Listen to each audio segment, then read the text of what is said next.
Hello, classmates and Professor Redmond. My name is Jonathan Tucker, and this is my Week 1 project for media anthropology. First, I would like to say this was a great video to watch to further explore the historical relationship between the democracy, government, business, and media, and a great group of individuals. The first individual we studied was Sigmund Freud. Sigmund Freud developed a theory that inside the human body is the inner conscience that must be controlled. His theories alone led to many different thinkings with the government, media, and other forms of the American public. This was also a global form of thinking. His daughter, Anna Freud, had a similar thinking. However, she had a more analysis on children. Anna Freud studies were more practical because she further developed adolescent thinking and theories and took her steps further than her father. Edward Bernays was also an early pioneer in the conscientious thinking and psychoanalysis. He did studies such as smoking cigarettes for women in front of men. Bernays was also a critical thinker and introduced the American shopping stores into runway models for clothes and different products. He also led to the World Fair, which introduced the American public into what the future would look like with skyscrapers, and an oversized, larger-than-life cash register was also at the World's Fair. As you can see, consumer buying was directly affected by all three of these individuals. Bernays transformed the American consumer's needs into wants.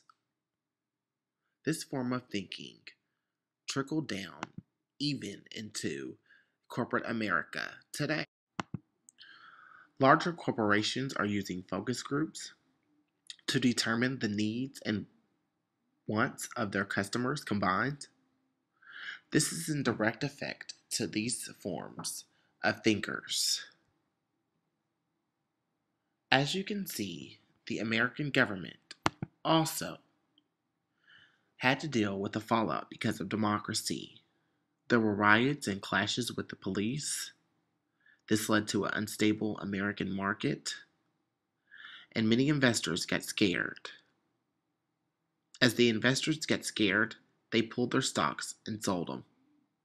This led to the stock market crash in 1929. The American government bounced back, of course, and we can thank President Hoover, President Nixon, President Clinton.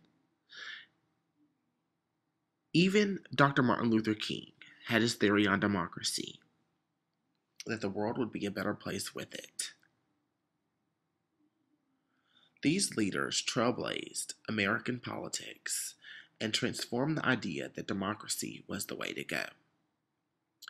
A larger issue at this time was also the nation's mental health state. The National Association of Manufacturers was also formed at this time, and they did a large media campaign and got a lot of publicity in the press because they felt that the government was taking away their business.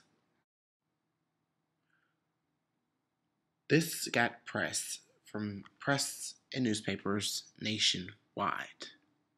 The idea of democracy was not just limited to the United States. Other countries, Germany, England, were also interested in spreading democracy and wanted to have democracy for its citizens.